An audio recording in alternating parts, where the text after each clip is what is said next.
You've been lied to. Weakness isn't who you are. It's just a habit you've let control you. Listen to this audiobook, and you'll learn how to destroy that weakness, take back your power, and dominate your life. The Unstoppable Mind.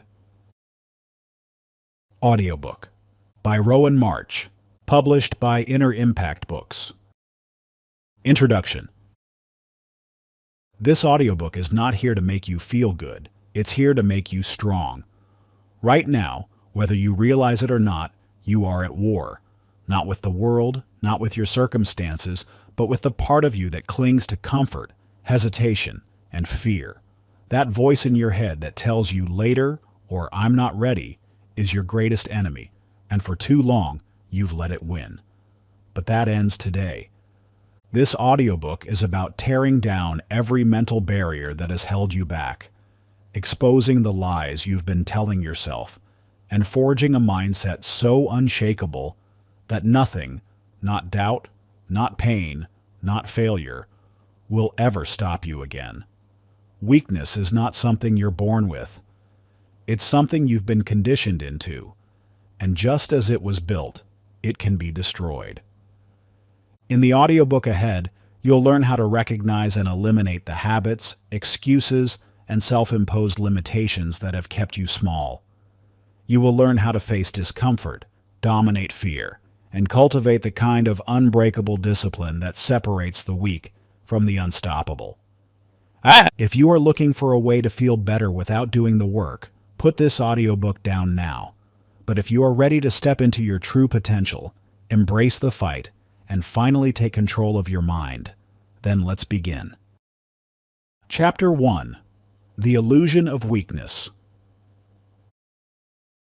Every morning you wake up to a battle, not against the world, but against that voice inside your head that whispers, just 5 more minutes, or maybe tomorrow.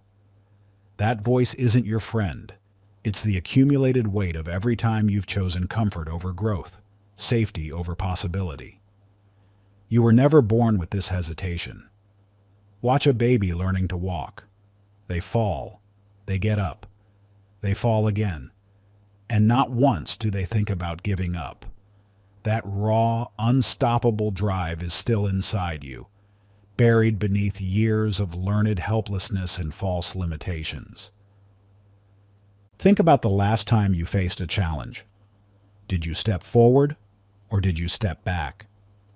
Did you embrace the opportunity, or did you find a reason, an excuse to avoid it? That moment of choice, that split second between challenge and response, is where weakness takes root. But here's the truth that will change everything. Weakness isn't a trait, it's a training ground. The greatest deception you've ever fallen for is the belief that strength is something you're born with, that some people are naturally resilient while others are destined to remain fragile. This lie has become the comfortable excuse that keeps you trapped in mediocrity, preventing you from reaching for what you truly want in life. Take Thomas Edison's journey to creating the light bulb. Each failed attempt, and there were over 1,000 of them, could have been seen as proof of weakness. Instead, Edison famously said, "I have not failed 1,000 times. I have successfully discovered 1,000 ways to not make a light bulb." This wasn't just positive thinking. It was a fundamental understanding that weakness is nothing more than a perspective, a learned response to challenge that can be unlearned just as deliberately. The transformation from weakness to strength isn't about finding some hidden reservoir of power. It's about systematically dismantling the habits of hesitation you've built over years. Every time you've backed away from a challenge, every time you've chosen the easy path, you've reinforced these patterns. But just as these patterns were built, they can be torn down. Your path to destroying weakness begins with recognition. Those moments when your heart races before speaking up in a meeting, when you find yourself scrolling through your phone instead of working on your goals, when you let opportunities pass because the timing isn't right. These are not signs of inherent weakness. They are decision points, chances to choose differently. David, a startup founder in Chicago, spent years believing he was just naturally bad at public speaking. Every pitch meeting filled him with dread. Every presentation became an exercise in survival rather than excellence. But instead of accepting this self-imposed limitation, he made a radical decision. He would speak up in every single meeting, regardless of how his voice shook or his palms sweat. The first few weeks were brutal. He stumbled over words, faced blank stares, and went home feeling exhausted. But he kept showing up, kept speaking up. 6 months later, his team couldn't believe he was the same person who used to hide in the back of the room. His voice hadn't magically changed. His relationship with fear had. This isn't about positive thinking or empty affirmations. This is about action. Every time you choose discomfort over comfort, growth over safety, action over hesitation, you're not just building strength, you're destroying weakness at its root. The process is simple, but it requires absolute honesty with yourself. Your challenge is this. Identify one area of your life where you've been hiding behind the label of, "I'm just not good at this," or "this isn't my strength." Today, not tomorrow, not next week, you will take one decisive action that directly confronts this self-imposed limitation. It doesn't matter how small the action is. What matters is that you break the pattern of avoidance. Write down your action before you close this chapter and commit to completing it within the next 24 hours. This is where your transformation begins. Chapter 2. The Comfort Trap. If you had to choose between easy and difficult, you'd pick easy. That's human nature. But what if I told you that easy is killing you? Every time you choose the comfortable path, you sacrifice growth. Every time you avoid discomfort, you reinforce your own limitations. Comfort isn't just harmless relaxation. It's a slow, silent poison that numbs your potential. And if you don't learn to reject it, it will bury you alive. Your body and mind crave comfort like an addiction. It's not your fault. We're biologically wired to conserve energy and avoid pain. But in today's world, this ancient survival mechanism has become a trap. The same instinct that once kept our ancestors alive now keeps you stuck, mediocre, and far below your potential. Think about your morning routine. How many times have you hit the snooze button this week? Each time you chose those extra minutes of comfort, you weren't just delaying your day. You were programming yourself to choose weakness. Every small surrender to comfort adds up, creating a pattern of avoidance that becomes harder to break with each passing day. Comfort is seductive because it feels good in the moment. It's the warm bed in the morning, the extra slice of pizza, the "I'll do it tomorrow" excuse. It's a habit that weakens you, not because comfort itself is evil, but because staying comfortable means avoiding challenge, and without challenge, there is no growth. Observe Malala Yousafzai's journey. At just 15 years old, she faced a choice that most of us can't even imagine. Living in Pakistan's Swat Valley under Taliban rule, she was given every reason to stay silent and safe. The comfortable choice would have been to stop advocating for girls' education, to blend in, to avoid making waves. Instead, she chose to speak out, knowing the dangers she faced. Even after surviving an assassination attempt where she was shot in the head, Malala didn't retreat into comfort. She used her recovery period to strengthen her resolve, eventually becoming the youngest Nobel Prize laureate in history. Her strength didn't emerge from comfort. It was forged in the crucible of adversity, in her willingness to embrace discomfort for a greater purpose. This isn't about torturing yourself or seeking pain for pain's sake. It's about understanding that real growth happens at the edge of your comfort zone, where challenge meets capability. Every time you choose the harder path, you're not just building strength, you're destroying the weakness that comfort creates.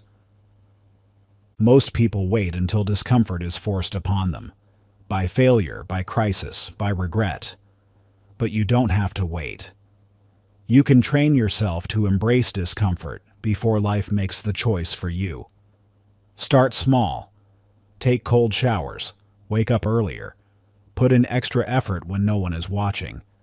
These aren't just physical challenges. They're mental training grounds where you learn to override your comfort-seeking instincts. Lucas, an amateur boxer in Detroit, understood this principle all too well. For months, he avoided sparring because he hated getting hit. Every time he stepped into the gym, his stomach would knot up at the thought of facing an opponent. He'd find excuses. He wasn't ready. He needed more practice on the bag. His technique wasn't perfect yet. But one day, Lucas made a decision that would transform his life. Instead of avoiding his fear, he would lean into it. He committed to sparring 3 times a week, no matter how scared he felt. The first few sessions were brutal. He got hit.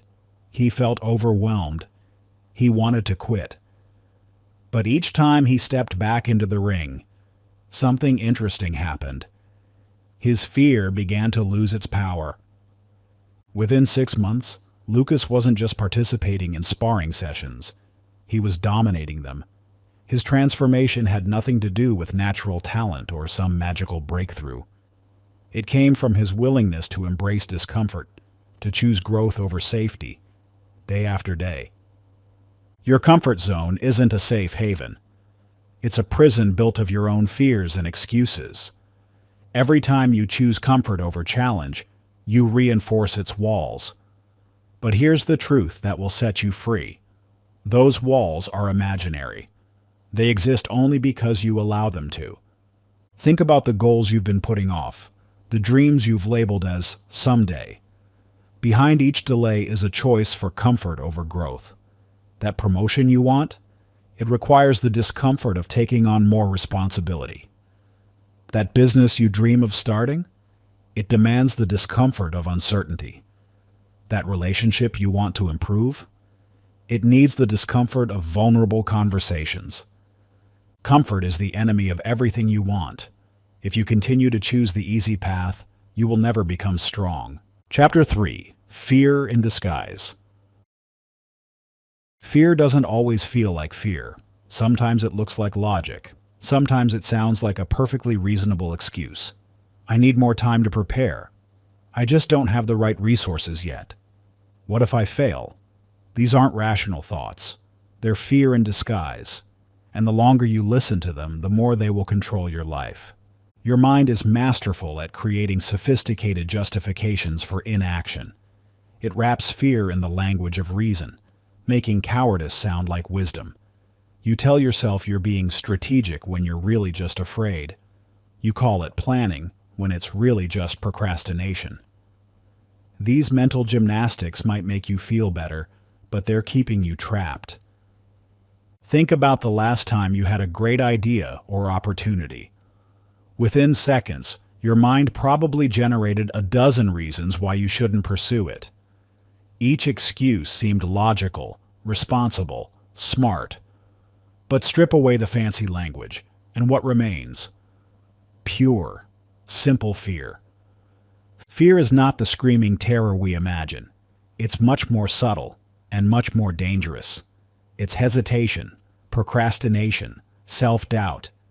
It's the invisible force that stops you from starting, from speaking up, from taking risks. But fear is not reality. It's a prediction, one that is often wrong. Consider Oprah Winfrey's journey.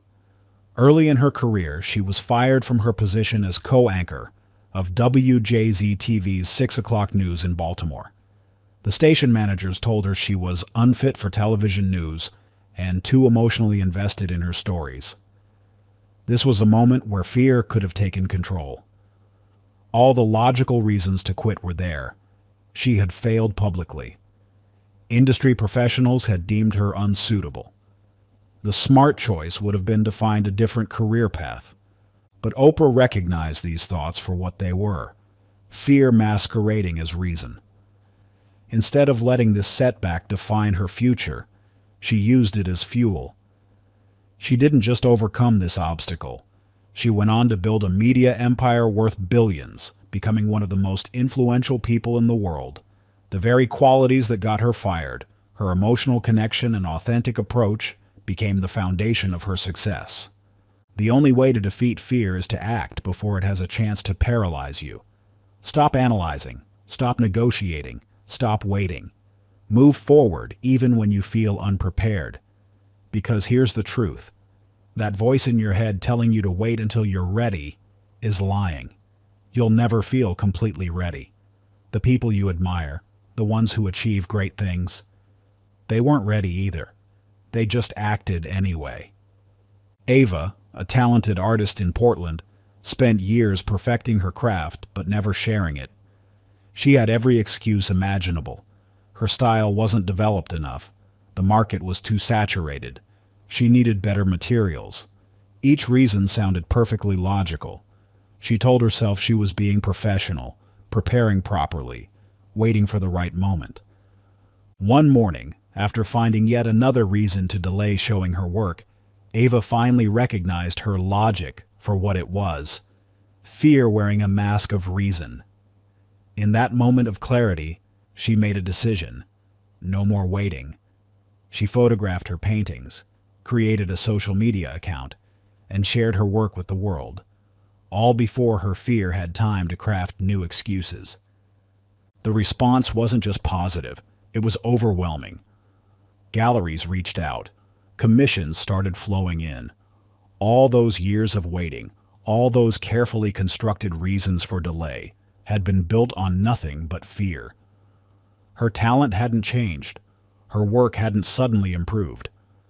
The only thing that changed was her willingness to act despite fear. Fear is not real.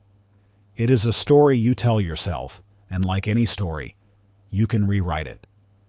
Your challenge: identify one fear that has been holding you back and take one bold action against it today, without overthinking, without hesitation, without waiting for the right time. The right time is now. Chapter 4: The War Within.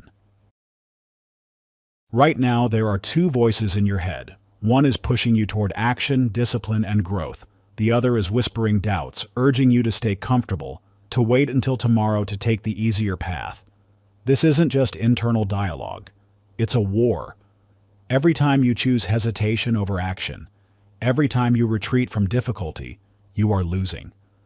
And until you take control, your mind will continue to work against you instead of for you. The battle raging inside your head isn't some metaphysical concept. It's a very real struggle that determines everything you do, or more importantly, everything you don't do. That voice telling you to stay in bed instead of hitting the gym. The one suggesting you check social media instead of working on your goals. That's not your friend. It's your enemy, disguised as your protector. Your mind is a battlefield where two forces are constantly at odds: your survival instinct and your higher potential. The first wants you to stay safe, to avoid discomfort, to keep things predictable. It's the ancient part of your brain that evolved to keep you alive in a world of physical threats. But in today's world, this same instinct often keeps you small, trapped, and unfulfilled.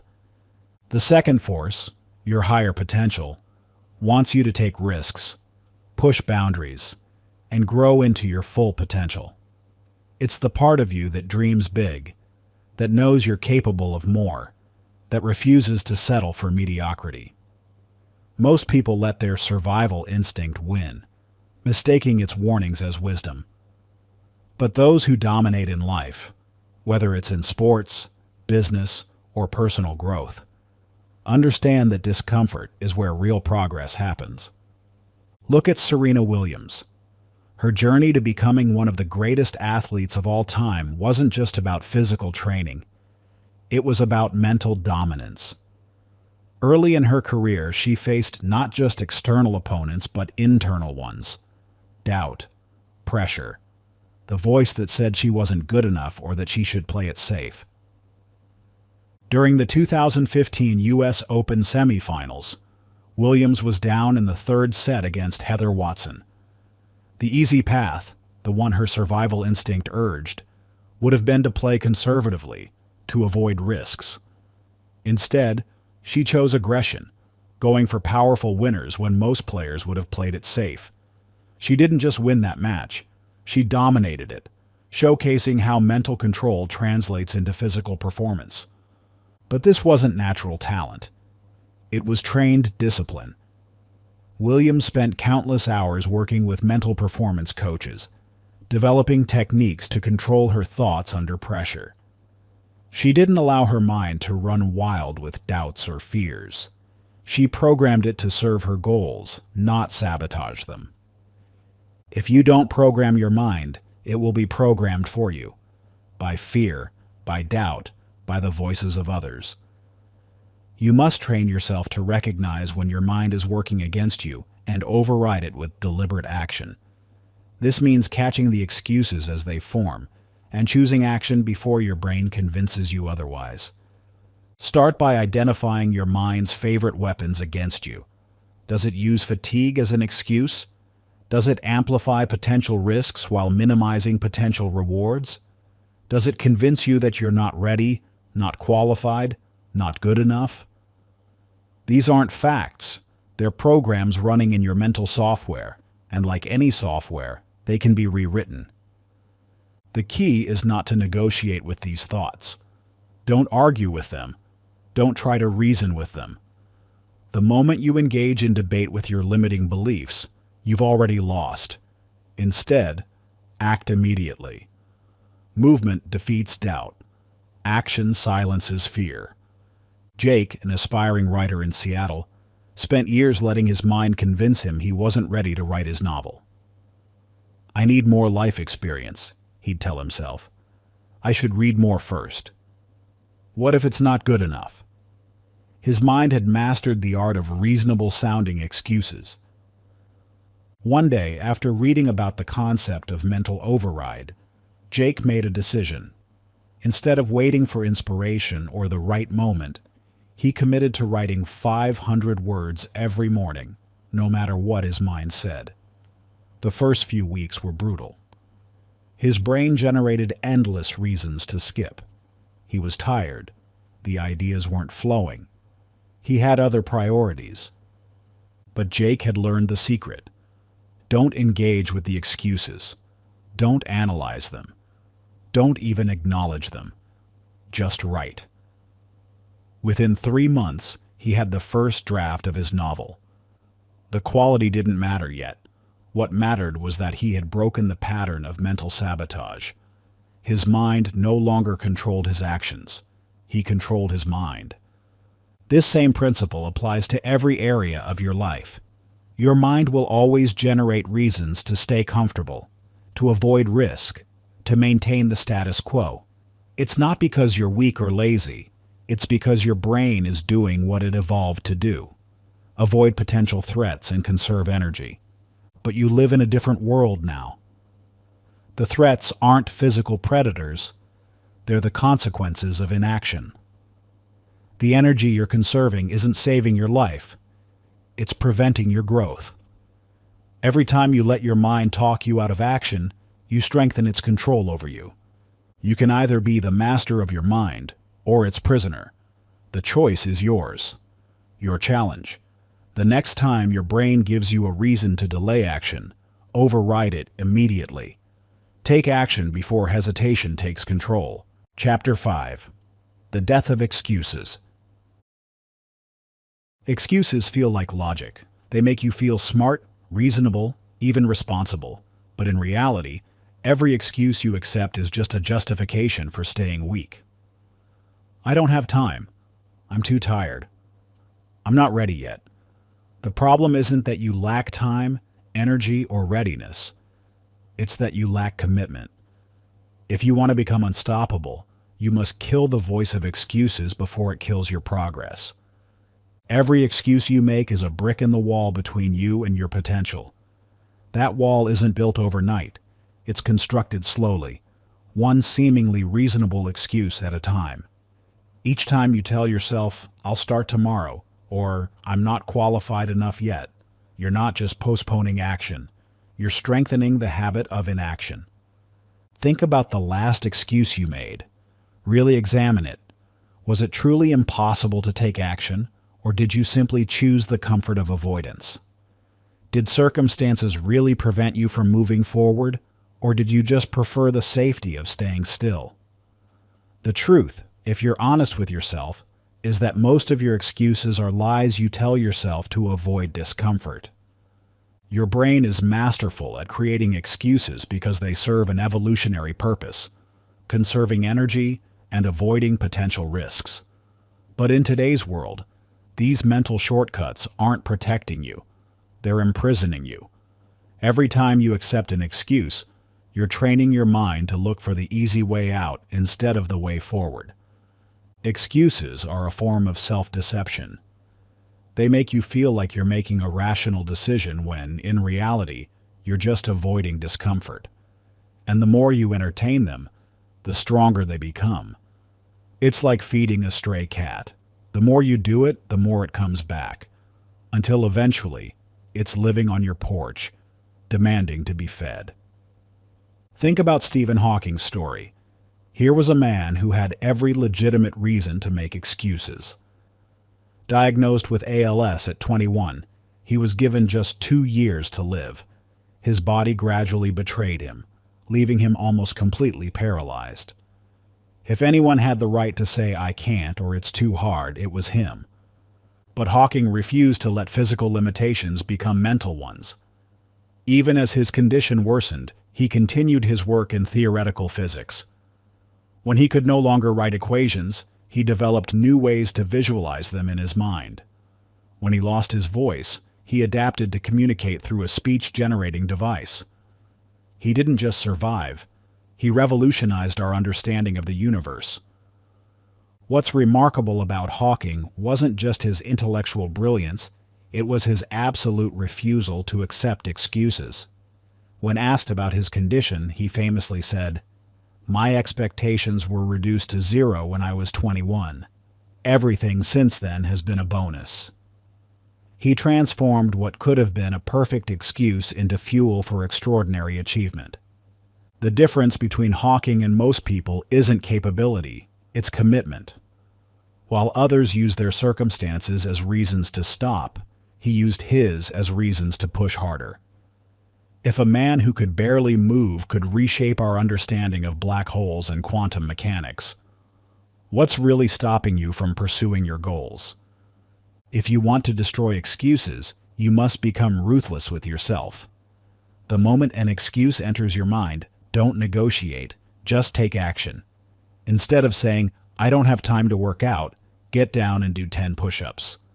Instead of telling yourself, "I'm too tired to work on my project," sit down and write 1 sentence. The action doesn't have to be big, it just has to break the pattern of excuse-making. Your excuses have momentum. Every time you give in to one, you make it easier to give in to the next. But the reverse is also true. Every time you override an excuse with action, you strengthen your resistance to future excuses. It's like building an immune system against weakness.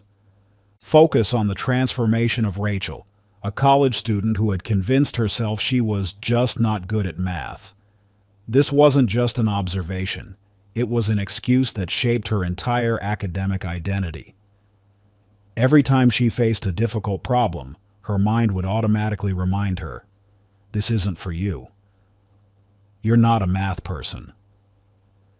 Instead of accepting this narrative, Rachel made a simple but powerful decision. She committed to spending just 30 minutes each day practicing math problems, regardless of how she felt or how difficult it seemed. The first few weeks were brutal. Her mind generated endless excuses. "You're too tired. You don't understand this anyway. Why bother?" But Rachel had learned the key to killing excuses. Don't engage with them. Don't analyze them. Don't try to disprove them. Just act. Every day, no matter what her mind said, she sat down and did her 30 minutes. No negotiations, no exceptions. Within 3 months, something remarkable happened. Not only did her math skills improve, but her entire relationship with the subject changed. The excuse, "I'm not good at math," lost its power, because she had proof that it was false. She hadn't become a mathematical genius. She had become something more valuable. Someone who acts despite excuses. You will always have an excuse if you look for one. There will always be a reason to wait, to hesitate, to stay comfortable. But if you train yourself to act despite them, you become unstoppable. The key is not to fight excuses. Fighting them gives them power. The key is to ignore them completely and take immediate action. Chapter 6. The Overthinking Trap. You've done it before. You had a great idea, an exciting goal, or a bold decision to make. But instead of acting, you thought about it. You analyzed it. You weighed every possible outcome. And in the end, you did nothing. Overthinking is the graveyard where dreams are buried. The longer you stay stuck in your head, the less likely you are to ever take action. Every minute spent overthinking is a minute stolen from actual progress. Your mind convinces you that you're being thorough, strategic, careful. But what you're really doing is hiding from action behind a wall of analysis. You tell yourself you're preparing, but you're actually procrastinating. The mind loves to complicate things.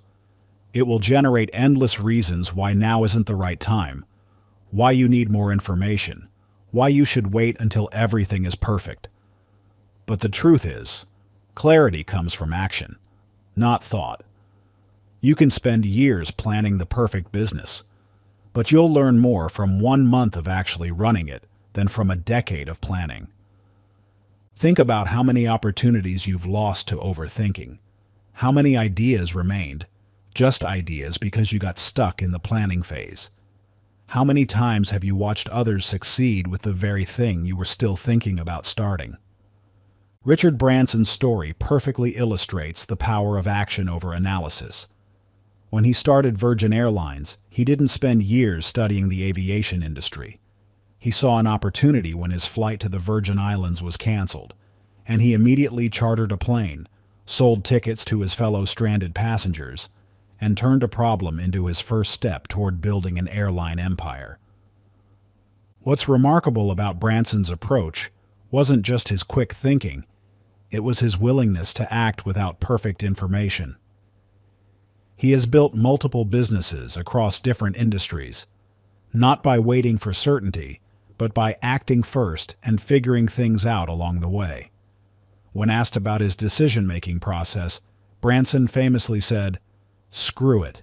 Let's do it." He knew that overthinking leads to paralysis, while action leads to momentum. The best way to beat overthinking is to build the habit of immediate action. Whenever you find yourself stuck in analysis mode, interrupt it with movement. Make the phone call, send the email, take the first step, no matter how small. Action creates clarity. It gives you real feedback instead of imagined scenarios. It moves you from the realm of theory into reality. Your brain will resist this. It will try to convince you that you need more time, more information, more preparation. But this is just fear disguised as rationality. The truth is, you rarely need more information. You need more courage to act on the information you already have. Consider Liam, a software developer who had dreamed of starting a YouTube channel teaching coding for years. He spent countless hours researching equipment, planning content, and studying other successful channels. He created spreadsheets analyzing optimal posting times, keyword strategies, and content themes. But after 2 years, he still hadn't posted a single video. One day, frustrated with his own paralysis, Liam made a radical decision. He would record and upload a video that same day, using just his phone camera and basic knowledge. No fancy editing, no perfect script, no elaborate setup, just pure action. The video wasn't perfect. The lighting could have been better, and he stumbled over his words a few times. But something remarkable happened. People responded positively. They appreciated his authenticity and clear explanation of coding concepts. More importantly, taking action broke his cycle of overthinking. From that day forward, Liam committed to action over analysis. Instead of spending weeks planning videos, he would come up with an idea and film it within 24 hours. His channel grew not because of perfect execution, but because he focused on consistent action instead of endless planning. The secret to beating overthinking isn't to eliminate thought entirely. It's to recognize when thinking becomes a substitute for action. When you find yourself spinning in circles of analysis, ask yourself, will more thinking actually improve my situation, or am I just avoiding action? Your challenge. The next time you catch yourself overthinking, take immediate action instead, no matter how small. The moment you act, you win. Chapter 7. The Motivation Lie. Motivation is a liar. One day it fills you with energy, and the next day it disappears, leaving you with nothing. You felt it before, fired up after watching an inspiring video, ready to take on the world. Until that fire dies the moment things get hard. If you rely on motivation, you will never be consistent. And if you are not consistent, you will never be great. Think about how many times you've started something with burning enthusiasm. A new workout routine, a business idea, a creative project. In those first few days, everything feels possible. You're unstoppable. But then reality sets in. The initial excitement fades. The work gets harder. And suddenly, that powerful motivation that seemed so reliable becomes a distant memory. This is where most people fail. They mistake motivation, a temporary emotional state, for the foundation of success. They believe they need to feel like it to take action. But here's the brutal truth. The people who dominate their fields aren't those who feel like it every day. It's those who show up no matter what. Motivation is an emotion, and like all emotions, it fluctuates. One day you'll be inspired, the next day you won't. If you depend on that feeling to take action, you'll fail every time. Discipline is different. It is the ability to do what must be done, regardless of how you feel. Look at Jocko Willink, former Navy SEAL commander and leadership instructor. Every morning at 4:30 a.m., his alarm goes off, and he heads straight to his gym. Not because he's motivated. There are plenty of mornings when his bed feels more appealing than a brutal workout. He does it because he has built a system of discipline that operates independent of his feelings. Willink's approach isn't just about physical training.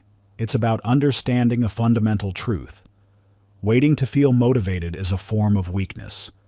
In his years leading SEAL teams, he observed that the operators who survived the harshest conditions weren't necessarily the most talented or the most motivated. They were the ones who had mastered discipline. When asked about his early morning routine, Willink doesn't talk about motivation or inspiration. He simply states, discipline equals freedom. This seemingly paradoxical statement captures a profound truth. By removing the option to negotiate with yourself, by making certain actions non-negotiable, you actually free yourself from the tyranny of motivation. The difference between motivation and discipline becomes most apparent when things get difficult. Motivation abandons you precisely when you need it most, during challenges, setbacks, and moments of doubt. Discipline, on the other hand, becomes stronger through adversity. It's the force that pushes you forward when every fiber of your being wants to quit. If you want to build discipline, you must stop negotiating with yourself. Remove the option to skip, to delay, to excuse. Whether it's going to the gym, working on your goals, or practicing a skill, treat it as non-negotiable. This means establishing clear, unbreakable rules for yourself. Don't say, I'll try to work out 3 times this week. Say, I work out Monday, Wednesday, and Friday at 6 a.m., no exceptions. Don't tell yourself, I'll write when I feel inspired. Instead, commit to writing 500 words every morning before checking your phone, The moment you start negotiating, you've already lost. Observe Mia, a pianist who struggled with consistency in her practice routine. For years, she waited for inspiration to strike before sitting down at the piano. Some days she would practice for hours, caught up in the excitement of learning a new piece. Other days, most days, she wouldn't touch the instrument at all. Her breakthrough came when she realized that her sporadic practice schedule wasn't just inefficient, it was actively holding her back. She made a decision. 30 minutes of practice every day, no matter what. No exceptions for being tired, busy, or uninspired. The first few weeks were brutal. There were days when those 30 minutes felt like hours, when every note seemed forced and mechanical. But she stuck to her commitment. She stopped waiting for motivation and simply showed up day after day. After 3 months of this routine, something remarkable happened. Her skill level improved dramatically, not because she was practicing more. She actually spent less total time at the piano than during her motivated periods, but because she was practicing consistently.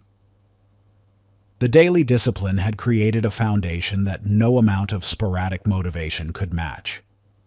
More importantly, she noticed that her relationship with practice had fundamentally changed. She no longer needed to feel inspired to play. The act of showing up, regardless of her emotional state, had become as natural as breathing. Some days she still felt that spark of motivation, and those days were wonderful. But her progress no longer depended on them. This is the power of discipline over motivation. Motivation is like a fair-weather friend, present during the good times but unreliable when things get tough. Discipline is the silent warrior that carries you through both sunshine and storms. Think about your own life. How many goals have remained unachieved because you waited for motivation? How many skills have gone unmastered because you only practiced when you felt like it? How many opportunities have slipped away because you couldn't maintain consistency? The people who win in life are not the ones who feel motivated. They are the ones who have mastered discipline. They understand that greatness is built in the moments when you don't feel like showing up, but do it anyway. Your challenge: pick one habit you've been inconsistent with and commit to doing it every day for the next week, no matter how you feel. Chapter 8. Pain is your teacher. You've been lied to about pain. You were taught that pain is bad, something to avoid at all costs. But pain is not your enemy. It is your greatest tool for growth. Every single person who has achieved anything extraordinary has suffered for it. The question isn't how to avoid pain. It's how to use it to your advantage. Think about every meaningful achievement in your life. Did any of them come easily? That promotion you earned, the skills you mastered, the relationships you built, each required you to push through discomfort, to endure moments of doubt and difficulty. Yet somewhere along the way, you were taught to fear pain rather than embrace it. Society has conditioned you to seek comfort, to run from anything that hurts. But this instinct, while natural, is holding you back. Pain isn't just an unavoidable part of growth. It's a necessary catalyst for transformation. Every time you shy away from difficulty, you rob yourself of an opportunity to become stronger. Consider the basic biology of muscle growth. When you lift weights, you literally tear your muscle fibers. It's uncomfortable, sometimes even painful. But without that stress, without that controlled damage, your muscles would never grow stronger. This same principle applies to every aspect of life. Mental, emotional, and spiritual growth all require you to push through pain. Pain is the ultimate teacher because it demands your full attention. It strips away pretense and forces you to confront reality. When you're comfortable, it's easy to lie to yourself, to maintain illusions about your capabilities and limitations. Pain cuts through these delusions with brutal honesty. Look at Michael Jordan's journey. When he was cut from his high school basketball team as a sophomore, the pain was real. It wasn't just physical exhaustion from training. It was the deep, emotional sting of rejection, of being told he wasn't good enough. Most people would have used that pain as an excuse to quit. Jordan did the opposite. He turned that pain into fuel. Every morning at 6 a.m. before school started, he was in the gym practicing. Every afternoon, he was back again. The pain of being cut didn't break him. It focused him. He used that rejection as motivation to prove everyone wrong. The result? He didn't just make the team the next year. He became the greatest basketball player in history. Jordan's story illustrates a fundamental truth. Pain is neutral. It's not inherently good or bad. It's a tool, and its value depends entirely on how you use it. The pain of rejection, failure, or loss can either crush you or forge you into something stronger. The choice is yours. This isn't just about physical pain or athletic achievement. Every domain of excellence requires embracing discomfort. Writers face the pain of criticism and rejection. Entrepreneurs endure the stress of uncertainty and failure. Leaders carry the weight of difficult decisions and their consequences. What separates the exceptional from the average is not an absence of pain, but a different relationship with it. Navy SEALs have a saying, "Get comfortable being uncomfortable." During their infamous Hell Week, candidates endure sleep deprivation, hypothermia, and physical exhaustion beyond what most people can imagine. The purpose isn't just to test their limits. It's to teach them that pain is temporary, but the strength gained from enduring it is permanent. But you don't need to be a SEAL to apply this principle. Every day presents opportunities to build your pain tolerance, to strengthen your resilience through controlled exposure to discomfort. The key is to start seeing pain as information rather than injury. When you feel the burn during a workout, that's your body telling you it's adapting. When you feel anxious before a presentation, that's your mind preparing for growth. When you face rejection or criticism, that's life offering you a chance to build emotional resilience. Ethan, a struggling salesman, discovered this truth the hard way. Every rejection felt like a personal attack, each no a confirmation of his inadequacy. His sales numbers were plummeting, not because he lacked skill, but because his fear of rejection was paralyzing him. Then he made a radical decision. Instead of trying to avoid rejection, he would actively seek it out. He set a goal to collect 100 no's as quickly as possible. He started approaching the most intimidating prospects, taking on the hardest calls, volunteering for the most challenging presentations. Something unexpected happened. As he deliberately exposed himself to the pain of rejection, it began to lose its power over him. Each no became less personal, less devastating. He started seeing rejection not as a reflection of his worth, but as a normal part of the sales process. Within 3 months, Ethan's sales numbers had tripled, not because he had learned new techniques or memorized better scripts, but because he had transformed his relationship with pain. The very thing he had feared most became his competitive advantage. This is the paradox of pain. The more you try to avoid it, the more power it has over you. But when you learn to embrace it, to use it as a tool rather than treat it as an enemy, you become unstoppable. Your growth potential is directly proportional to your pain tolerance. This doesn't mean you should seek out unnecessary suffering or ignore legitimate warnings from your body or mind. It means developing the wisdom to distinguish between destructive pain and constructive pain, and the courage to embrace the latter. Start small. If you want to build mental toughness, begin with cold showers. If you want to develop emotional resilience, have that difficult conversation you've been avoiding. If you want to grow professionally, volunteer for the projects that scare you most. Each time you consciously choose to face pain rather than avoid it, you build what psychologists call psychological flexibility. the ability to stay committed to your goals even when doing so is uncomfortable.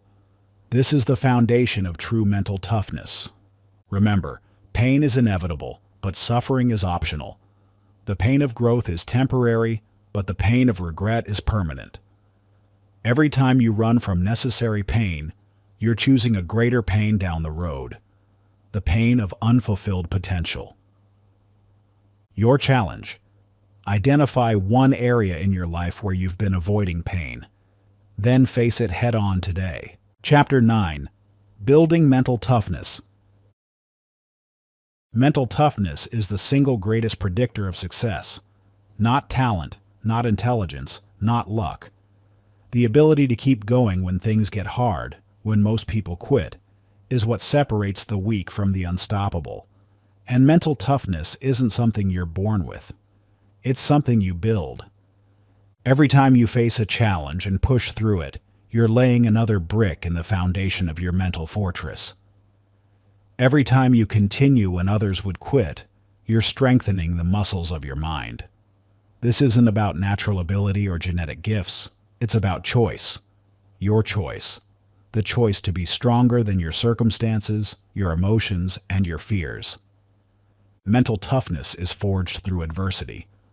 It is the ability to endure pressure, failure, discomfort, and still move forward.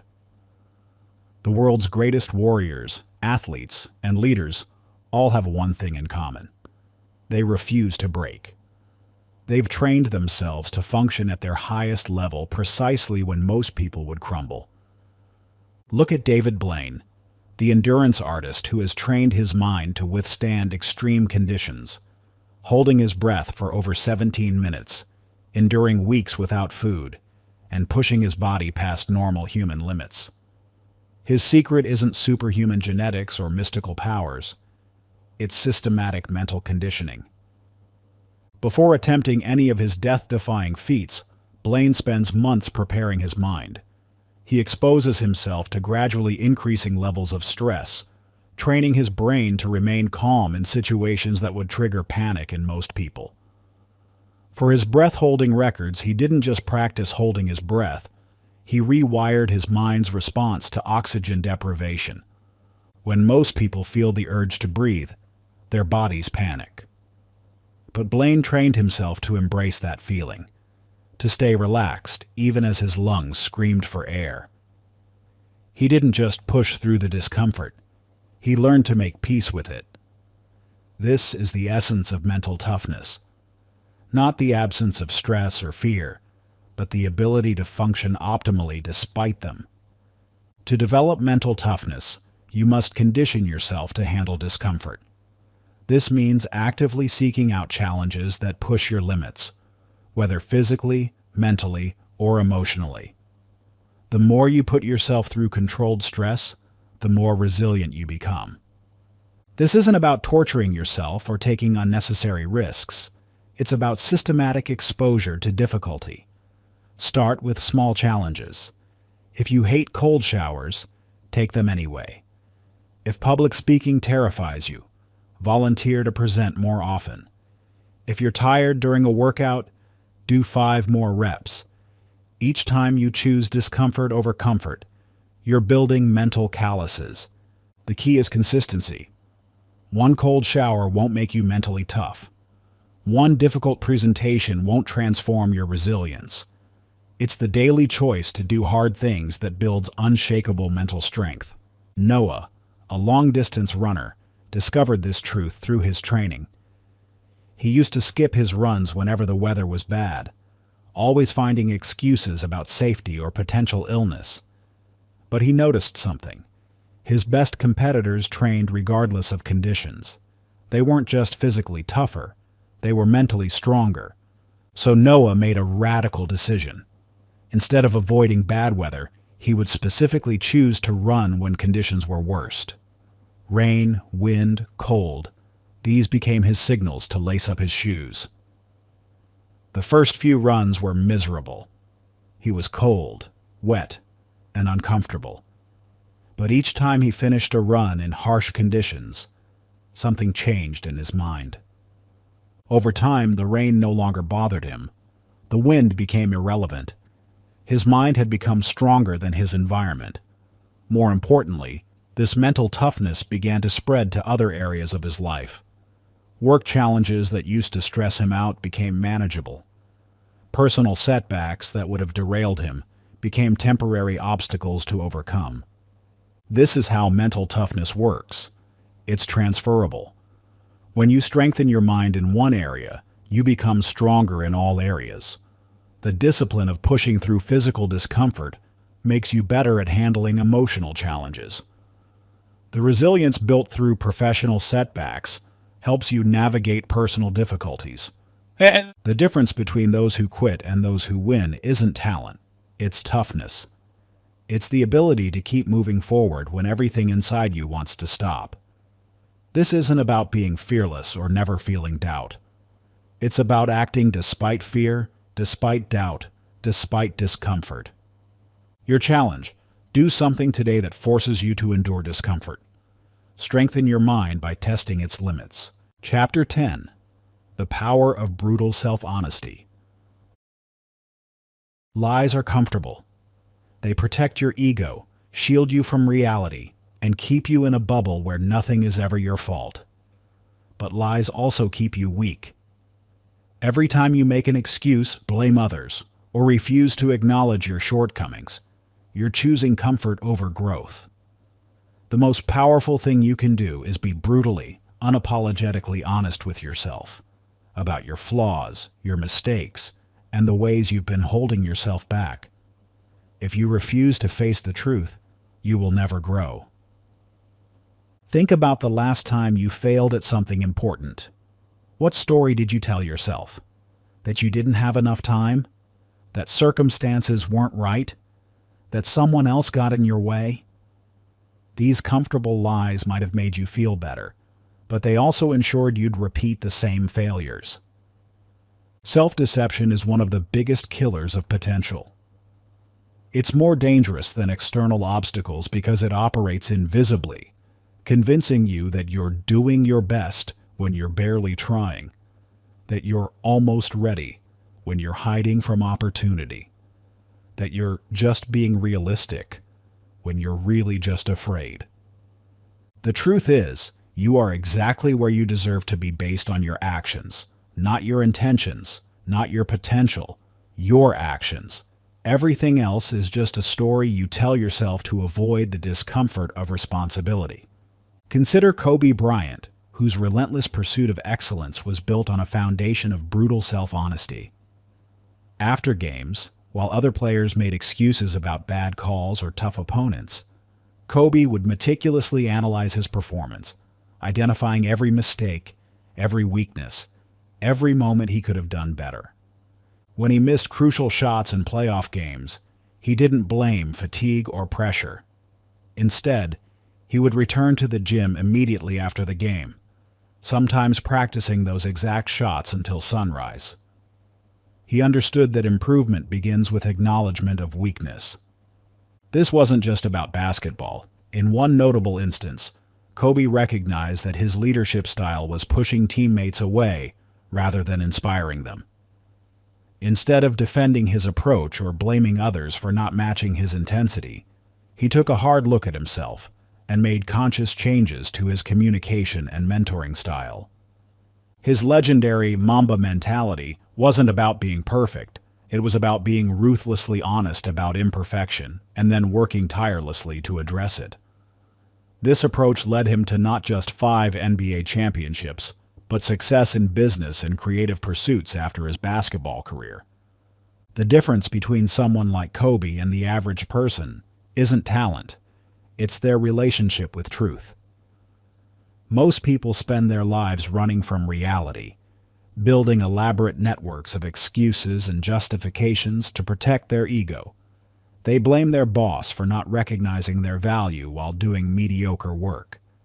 They blame their metabolism for their poor health while making unhealthy choices. They blame the market for their financial struggles while refusing to learn new skills. To break free from this cycle of self-deception, you must strip away all excuses and face reality head-on. This starts with asking yourself hard questions and being willing to hear uncomfortable answers. Where are you actually falling short?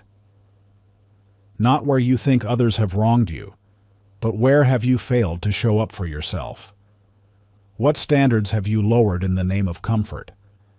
What responsibilities have you avoided under the guise of not being ready? The answers will hurt. They're supposed to.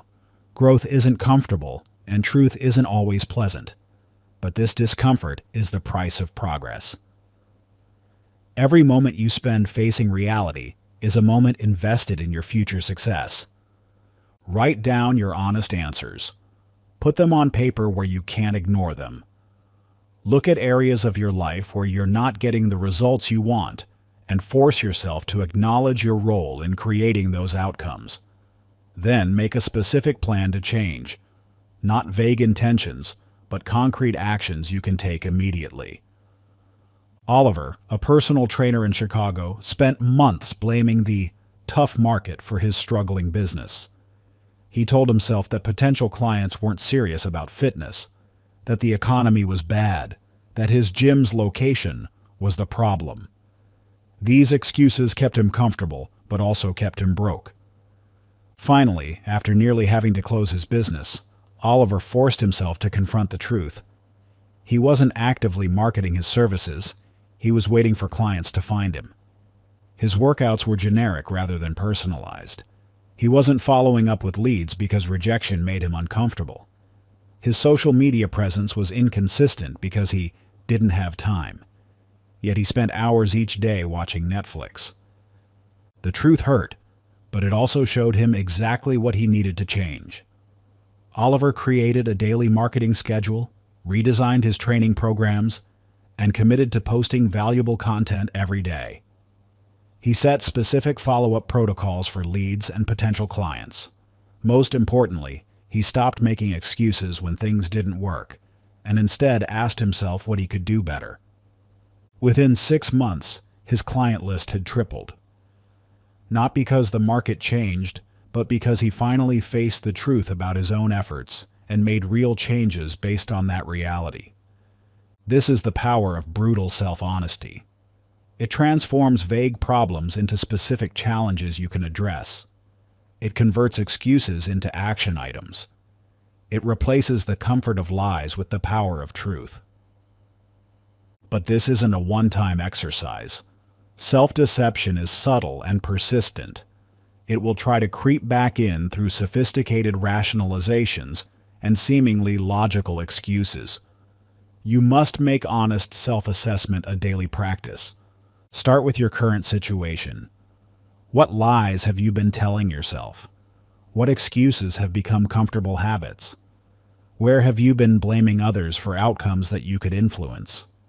Growth starts with truth. The sooner you stop lying to yourself, the sooner you can fix what's holding you back. Chapter 11. Mastering Your Emotional Battlefield. Imagine a soldier on the battlefield who panics under pressure. He lets fear take over, makes reckless decisions, and loses control. What happens? He loses. Life is no different. If you allow emotions to dictate your actions, you will always be a prisoner to your impulses. The strongest people in the world aren't emotionless. They've simply learned how to master their emotions instead of being ruled by them. Your emotions are like powerful waves. They can either drown you or propel you forward, depending on how well you learn to navigate them. Every time you let anger drive your decisions, every time anxiety stops you from taking action, every time frustration makes you quit, you're letting these waves crash over you instead of learning to ride them. Think about your last emotional reaction. Maybe you snapped at someone important to you. Maybe you abandoned a project in frustration. Maybe fear made you back down from an opportunity. In that moment, your emotions weren't protecting you. They were controlling you. Marcus Aurelius, the Roman emperor and Stoic philosopher, faced challenges that would break most people. Leading an empire during times of plague, war, and betrayal, he had every reason to let emotions override his judgment. Instead, He developed an unshakable emotional discipline that made him one of history's most effective leaders. In his personal writings, later published as Meditations, he repeatedly emphasized the importance of emotional control. You have power over your mind, not outside events. Realize this, and you will find strength. When his closest allies betrayed him, he responded not with vengeful rage, but with calculated strategy. When facing invasion, he didn't let fear rush him into poor decisions, but maintained clarity of thought. This wasn't just philosophical theory, it was practical warfare strategy. Aurelius understood that emotional reactions rarely lead to optimal outcomes. By creating space between stimulus and response, he could choose actions based on wisdom rather than impulse. The lesson here isn't about suppressing emotions, it's about mastering them. Emotions are valuable signals, but terrible drivers. They can alert you to what matters, but they shouldn't determine your response. To develop this mastery, you must first understand that emotional control is a skill, not a trait. Just like a muscle, it strengthens with deliberate practice. Start by creating a pause between trigger and response. When you feel anger rising, when fear starts to grip you, when frustration builds, stop. Take a breath. Ask yourself, is this emotion helping or hurting my objectives? What would a strategic response look like? This pause is your power moment. It's where you transform from a reactive victim of your emotions into a strategic master of your responses. Naomi, a high-performing executive at a tech startup, used to let her emotions run her leadership style. When projects fell behind schedule, she'd lash out at her team. When clients complained, she'd respond with defensive anger. Her emotional reactivity was destroying team morale and compromising her effectiveness as a leader. Everything changed when she learned about emotional discipline. She started practicing the pause. When she felt anger rising, she would stop, take 3 deep breaths, and ask herself, what does this situation need from me right now? Instead of reacting to her team's mistakes with fury, she began responding with clear, calm guidance. Rather than letting frustration drive her decisions, she started approaching challenges with strategic thinking. Within months, her team's performance improved dramatically. Not because she became emotionless, but because she learned to use her emotions as information rather than letting them dictate her actions. The key is consistency. Every emotional trigger is an opportunity to practice this skill. When someone cuts you off in traffic, pause before reacting. When a colleague criticizes your work, pause before defending. When fear tells you to back down from a challenge, pause before retreating. In these pauses, you'll find your power.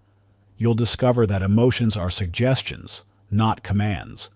They're information, not instructions. Weak people are controlled by their emotions. Strong people control their emotions. The difference isn't in what they feel, it's in how they respond to those feelings. Your challenge. The next time you feel yourself reacting emotionally, pause. Take a breath. Choose your response instead of letting your emotions choose for you. Chapter 12. Turning rejection into rocket fuel. Most people fear rejection and failure like they fear death. They avoid risks, play it safe, and never put themselves in situations where they might lose. But here's the truth. Rejection and failure are necessary steps toward success. The people who achieve the most in life are the ones who failed the most. But instead of quitting, they use those failures as fuel. Every time you back away from an opportunity because you might fail, every time you stay silent because someone might say no, you're not protecting yourself, you're imprisoning yourself. That safety you feel? It's an illusion. In reality, avoiding failure is the biggest failure of all. Think about the last time rejection or failure stopped you in your tracks. Maybe it was a job interview that went nowhere. Maybe it was a business idea that flopped. Maybe it was a relationship that ended badly. In that moment, it felt like proof that you weren't good enough. But what if those failures weren't endings at all? What if they were actually the beginning of something greater? Failure is not the opposite of success. It is part of success. The greatest achievements in history came from people who refused to let failure stop them. Look at Walt Disney, who was fired from the Kansas City Star newspaper for lacking creativity and original ideas. Imagine if he had believed that rejection. Imagine if he had accepted that assessment of his abilities and given up on his dreams. But Disney didn't just face one rejection. His first animation company, Laugh-O-Gram Studios, went bankrupt. He arrived in Hollywood with just $40 in his pocket and a failed business behind him.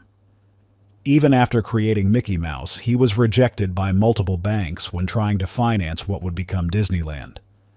Each rejection, each failure, could have been the end of his story. Instead, these setbacks became the foundation of his empire. Every no strengthened his resolve. Every failure taught him valuable lessons about business, creativity, and perseverance. The man who was once told he lacked creativity went on to revolutionize animation, entertainment, and the entire concept of family leisure. The difference between those who succeed and those who don't isn't talent. It's the willingness to keep going after failure. It's the ability to transform rejection from a stop sign into a stepping stone. This isn't just about Disney. History is filled with similar stories. James Dyson went through 5,126 failed prototypes before perfecting his revolutionary vacuum design. Stephen King's first novel was rejected 30 times before finding a publisher. Colonel Sanders was rejected 1,009 times before someone agreed to his restaurant franchise idea. The pattern is clear. Success isn't about avoiding failure. It's about persisting through it. Each rejection, each setback, each moment of failure is actually an opportunity to learn, to adjust, to grow stronger. But this requires a fundamental shift in how you view failure and rejection. Most people see them as evidence of their limitations. The strong see them as feedback for improvement. When you get rejected, don't ask, "What's wrong with me?" Ask, "What can I learn from this? How can I come back stronger?" This isn't just philosophical theory, it's practical strategy. Every time you face rejection or failure, you have two choices. Let it define you, or let it fuel you. The weak let failure convince them to quit. The strong use it as motivation to prove everyone wrong. Take Max, a young musician who spent years submitting his demos to record labels. Each rejection letter felt like a personal attack on his talent and dreams. But instead of letting these rejections defeat him, he started using them differently. He created a wall in his studio where he hung every rejection letter, not as a reminder of failure, but as fuel for his fire. With each rejection, Max analyzed the feedback he received. He worked on his songwriting, improved his production quality, and kept refining his unique sound. Instead of waiting for a label to choose him, he started building his own audience through social media and live performances. 2 years later, Max had built such a strong, independent following that those same labels started reaching out to him. But by then, he had learned something valuable. Success wasn't about getting someone else's approval. It was about believing in himself enough to keep going when everyone else said no. The key is to understand that rejection and failure are not endpoints. They're data points. They're information you can use to adjust your approach, refine your skills, and strengthen your resolve. Every no brings you closer to a yes if you're willing to learn from it. This mindset shift changes everything. Instead of avoiding situations where you might fail, you start seeking them out. Instead of being paralyzed by rejection, you start seeing it as proof that you're pushing your boundaries, that you're playing at a level where growth is possible. Think about it. If you're never failing, you're never trying anything hard enough to be worth doing. If you're never getting rejected, you're not aiming high enough. The most successful people in any field aren't the ones who failed the least. They're the ones who failed the most and kept going. This isn't about being reckless or ignoring feedback.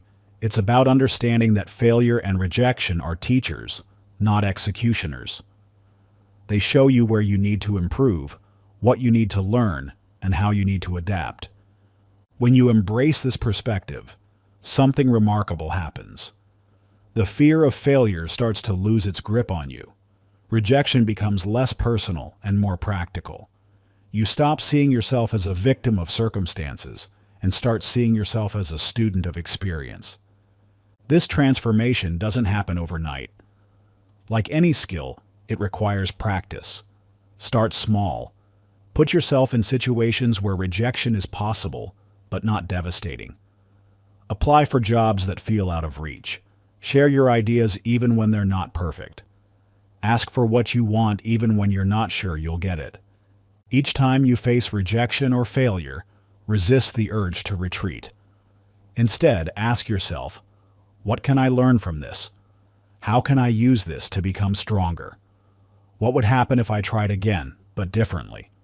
Remember, the people who achieve the most aren't the ones who never fail. They're the ones who never let failure stop them. They're the ones who understand that rejection isn't a wall, it's a detour. Failure isn't an ending, it's a beginning. Think about a failure or rejection that made you feel like giving up. Instead of dwelling on it, take one action today to move forward in spite of it. Let that rejection become your rocket fuel. Chapter 13. The Death of Hesitation. Hesitation is where dreams go to die. Every time you hesitate, every time you wait, analyze, or second-guess, you give fear a chance to win. Think about the moments in your life when you had an idea, an opportunity, or a gut instinct to act, but you didn't. And just like that, the moment passed. Those missed opportunities aren't just memories. They're evidence of a pattern that's keeping you from everything you want. The people who succeed in life don't hesitate, they act. The longer you wait, the less likely you are to ever do anything at all. This isn't about being reckless. It's about understanding that most opportunities have an expiration date. When you hesitate, you're not being careful, you're being cowardly.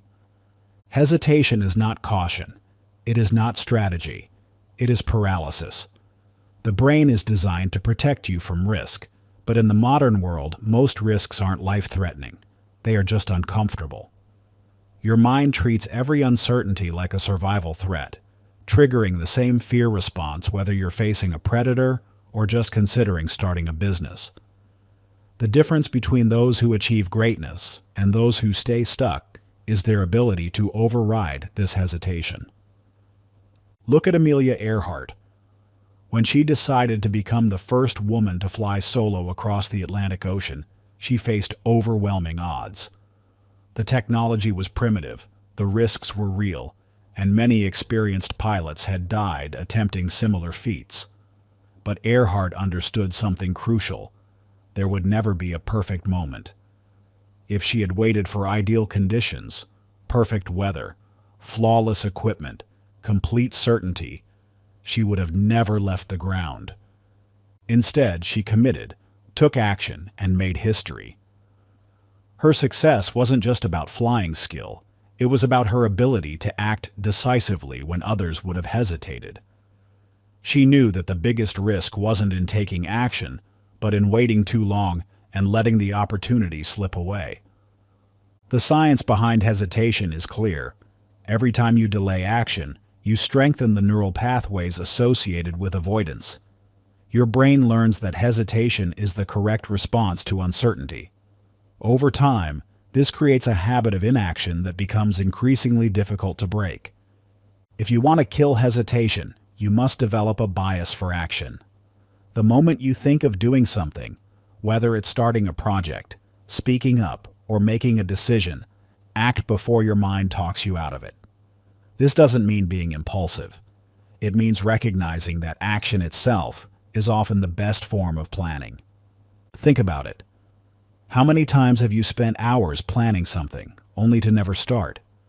How often have you convinced yourself that you needed more information, more preparation, more certainty, when deep down, you knew you were just avoiding the discomfort of action?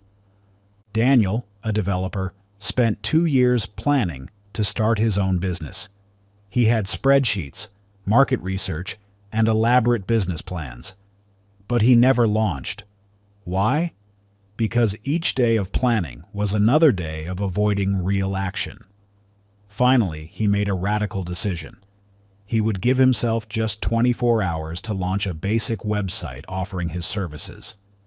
The website wasn't perfect. The copy had typos. The design was basic. But something remarkable happened. He got his first client within a week. That imperfect action led to real feedback, real experience, and real growth. Within 6 months, he had enough clients to quit his day job. The key wasn't that he had a great plan. It was that he finally stopped planning and started doing. The lesson is clear. Action beats analysis every time. While others are still thinking about it, planning it, or waiting for the perfect moment, the successful are already in motion, learning from real experience rather than theoretical possibilities. This isn't about being reckless. It's about understanding that most decisions are reversible, most mistakes are fixable, and most opportunities won't wait while you gather more information.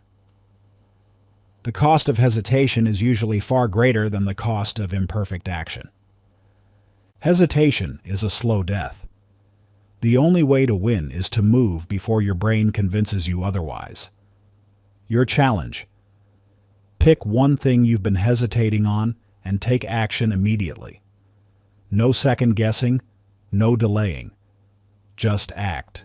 Chapter 14: The Warrior's Mindset. There are 2 types of people in this world: those who see life as a battlefield and those who see it as a playground. The first group thrives in adversity, refuses to quit, and treats every challenge as a fight to be won. The second group crumbles when things get tough, expecting life to be fair. Right now, you need to ask yourself, which one are you? Every morning when you wake up, you make a choice. Will you face the day as a warrior, ready to conquer whatever stands in your way? Or will you approach it like everyone else, hoping things will be easy, complaining when they're not, and ultimately surrendering to mediocrity? The warrior's mindset isn't just about fighting, it's about absolute ownership of your life. It's about treating every challenge, every setback, and every obstacle as a battle that must be won. Warriors don't wait for perfect conditions. They don't make excuses. They don't expect the world to hand them anything. They prepare, they train, and they attack their goals with relentless determination. This isn't about pretending to be tough. It's about developing the mental fortitude to face whatever life throws at you. The warrior doesn't hope for an easy life. They train for a hard one. They understand that strength isn't about avoiding difficulty. It's about being ready when difficulty arrives. Miyamoto Musashi, perhaps history's greatest samurai, lived this truth to its fullest extent. He fought his first duel at age 13 and remained undefeated throughout his life, facing over 60 life-or-death battles. But what made Musashi extraordinary wasn't just his fighting skill, it was his approach to life itself. He treated every aspect of his existence as training for battle. When he slept fully alert. When he ate with complete awareness. Every moment was an opportunity to sharpen his mind, strengthen his spirit, and eliminate weakness. He didn't compartmentalize his warrior mindset. He lived it in everything he did. One of his most famous principles was, "Do nothing which is of no use." Think about that. How much time do you waste on things that don't serve your growth? How often do you engage in activities that make you weaker instead of stronger? The warrior eliminates everything that doesn't contribute to their development. This mindset isn't just for ancient samurai. It's for anyone who wants to dominate in modern life. Look at the most successful people in any field. They approach their craft with the same intensity, discipline, and unwavering focus that Musashi brought to swordsmanship. They don't wait for motivation. They don't need someone to push them. They show up every day, ready for war. The warrior mindset demands absolute responsibility. No excuses, no blame, no self-pity. If something isn't working in your life, you fix it. If you're not where you want to be, you train harder. If obstacles appear, you find a way through them, over them, or around them. This approach transforms how you handle every aspect of life. In business, you don't wait for opportunities, you create them. Every rejection, every setback, every failure becomes a battle scar that makes you stronger. In relationships, you face difficult conversations head-on instead of avoiding them. You take responsibility for your part in conflicts and address issues directly. In personal development, you push yourself beyond comfort daily.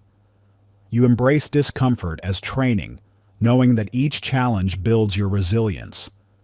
Elena, a single mother of two, embodied this transformation. Working 2 jobs while pursuing her degree, she initially saw herself as a victim of circumstances. Life was unfair, and her situation was impossible. But something changed when she adopted the warrior mindset. She stopped seeing her challenges as burdens and started viewing them as battles to be won. Each early morning became training for discipline. Every financial challenge became an opportunity to strategize. The long hours of study after putting her kids to bed became her proving ground. She created a strict routine: 4:30 a.m. workouts, meal prep for the week on Sundays, 2 hours of study every night after the kids slept. No excuses, no days off. When other students complained about workload, she remained silent and pushed harder. When coworkers called in sick, she showed up early. Within 2 years, she had completed her degree, secured a better-paying job, and transformed not just her circumstances, but her entire approach to life. The obstacles hadn't changed. She had. By treating life as a battlefield instead of a burden, she developed the strength to overcome anything in her path. This is the power of the warrior mindset. It's not about being aggressive or confrontational. It's about being absolutely committed to your growth and success. Warriors understand that the greatest battles are fought in the mind, and they train accordingly. They don't wake up motivated every day. They wake up disciplined. They don't wait until they feel ready to take action. They act now and let readiness catch up. They don't hope for fewer problems. They develop greater strength to handle whatever comes. Most importantly, warriors know that training never stops. Every day is an opportunity to strengthen your mind, sharpen your skills, and eliminate weakness. There is no arrival point where you can rest. There is only the constant pursuit of growth. The question isn't whether life will test you. It will. The question is whether you'll be ready when those tests come. Will you face them as a warrior, prepared and determined? Or will you face them as everyone else does, unprepared and hoping for an easy way out? Chapter 15. Becoming Unstoppable. Success isn't just about what you do. It's about who you become. If you still see yourself as weak, undisciplined, or incapable, no amount of strategies will make a difference.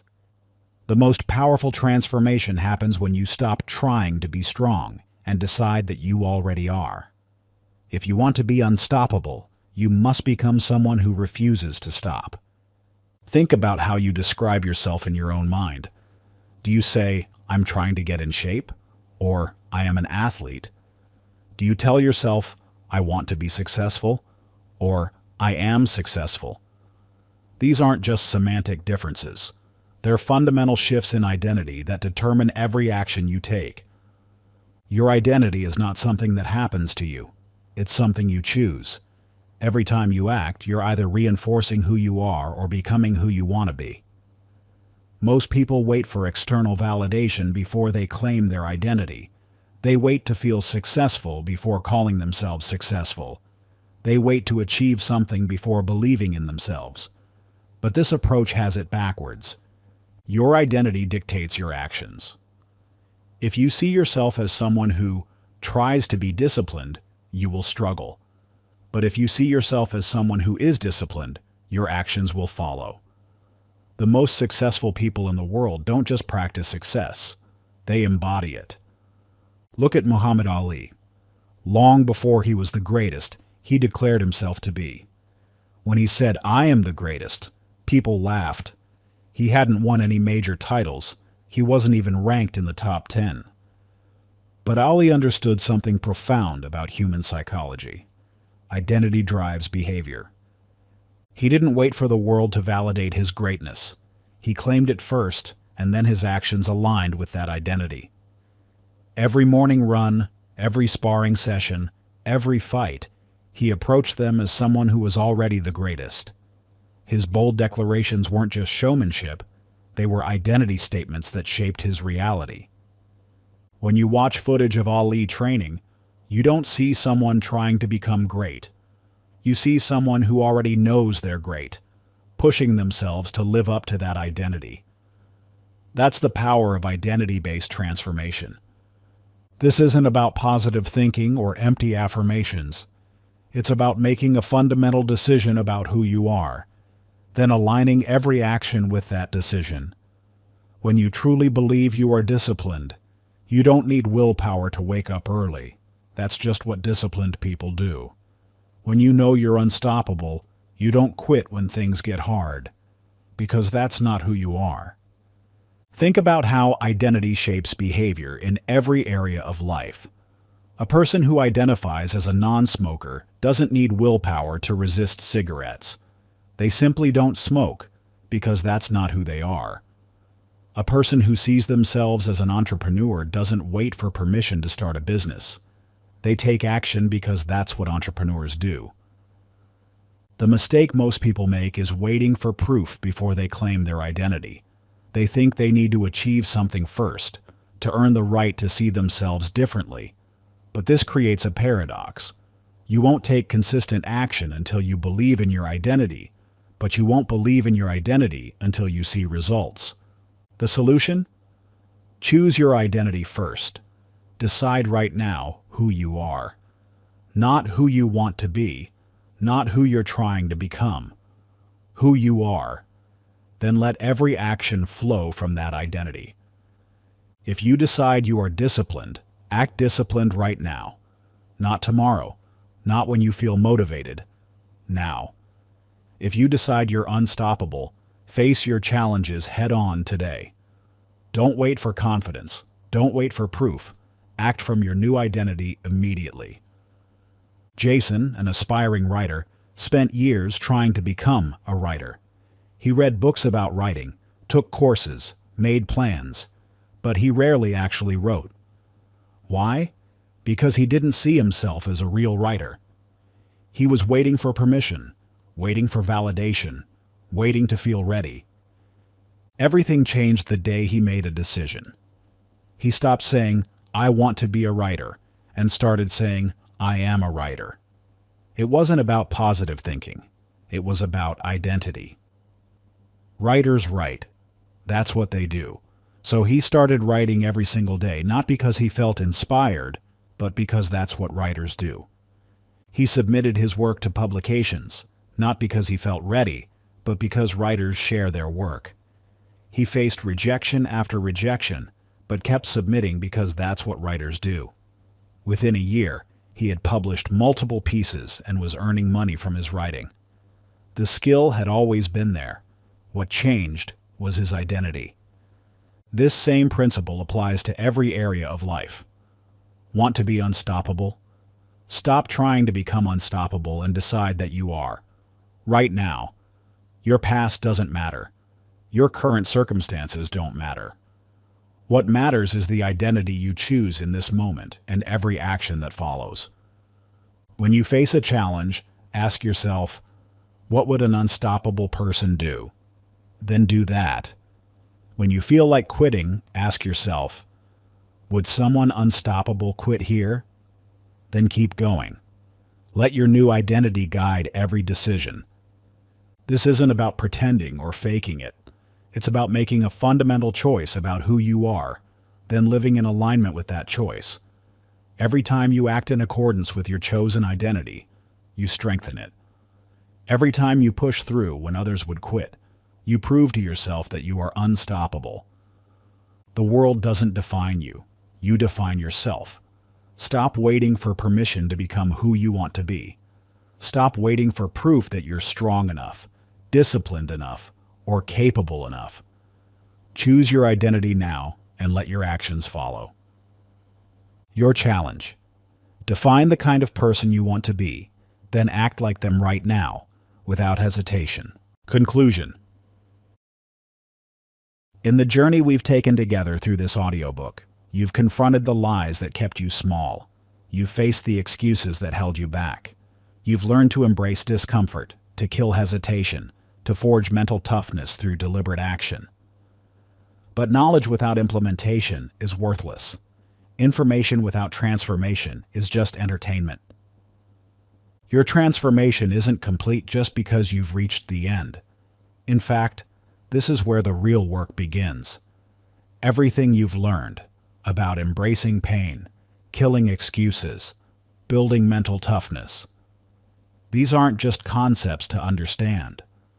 They're weapons to wield in your daily battle against mediocrity. The real test isn't in hearing these words, it's in living them. It's in the moment when failure hits and you choose to get back up. It's in the early morning when your bed feels too comfortable and you choose to rise anyway. It's in the face of rejection when you choose to push forward instead of retreat. Your transformation is not a destination, it's a daily choice. Every single morning, you must decide who you are going to be. Will you be the person who makes excuses or the one who makes progress? Will you be the one who waits for motivation or the one who acts with discipline? Will you be the one who fears failure or the one who uses it as fuel? This isn't just about achieving goals or overcoming obstacles. It's about becoming someone who no longer recognizes limitations, someone who sees challenges as opportunities for growth, someone who has made strength their default state. Your transformation is ongoing. Every day presents new opportunities to reinforce who you've become or to slide back into who you were. The choice is yours. But now you know the truth. You are capable of far more than you ever imagined. You have the tools. You have the understanding. Most importantly, you have the choice. You are unstoppable. Not because this audiobook told you so, but because you've chosen to be. Now go prove it. Not tomorrow. Not when you feel ready. Right now. Because that's who you are now. Thank you for listening and for investing in yourself. I believe in you. Your potential is endless. Now, go out there and create the life you deserve.